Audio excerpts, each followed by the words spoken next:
নেছারাবাদে সুখবরের প্রচারে অতিষ্ঠ নগর জীবন। সন্ধ্যা টিভির প্রতিবেদনে দেখুন বিস্তারিত। সাথে আছি আমি কাউসার মাহমুদ। সময় সপ্তাহে প্রতি রবিবার ও বুধবার ছাড়া নেছারাবাদে প্রতিনিয়ত দিনে রাতে সমান তালে সুখবরের মাইকিংয়ে অতিষ্ঠ হয়ে উঠেছে নগর জীবন।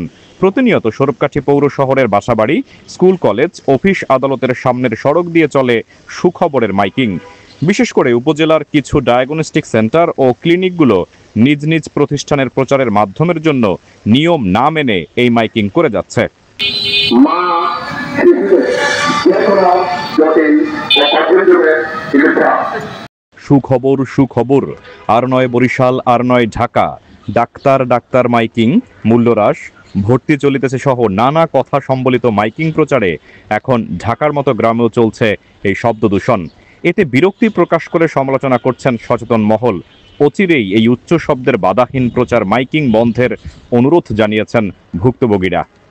স্বাস্থ্য অধিদপ্তর, মহাখালী, ঢাকা। ডাক্তার নবকুমার সমর্থন।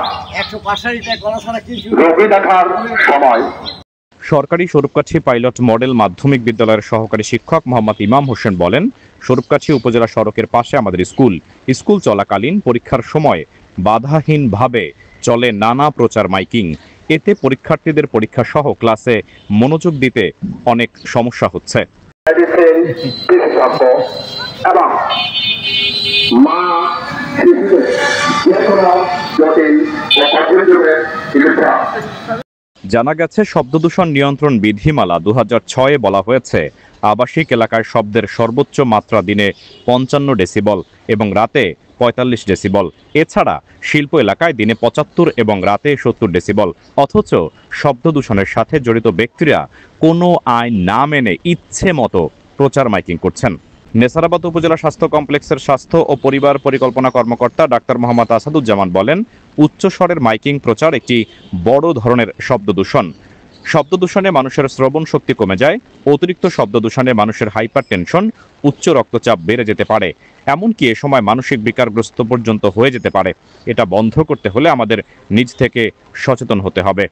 নেছারাবাদ উপজেলা নির্বাহী কর্মকর্তা মোহাম্মদ জাহিদুল ইসলাম বলেন, এটা বন্ধের মূলত সে ধরনের কোনো আইন নেই। ঘন ঘন প্রচার মাইকিং এটা সবার জন্য ক্ষতিকারক। এই সব প্রচার মাধ্যমে যারা জড়িত তাদের ডেকে একটা আলোচনার মাধ্যমে সমাধান করার চেষ্টা করব। মা শিশুদের যে কোনো জটিল ও কঠিন রোগের চিকিৎসা। ডাক্তার নবকুমার সমর্থন। রোগী দেখার স্থান।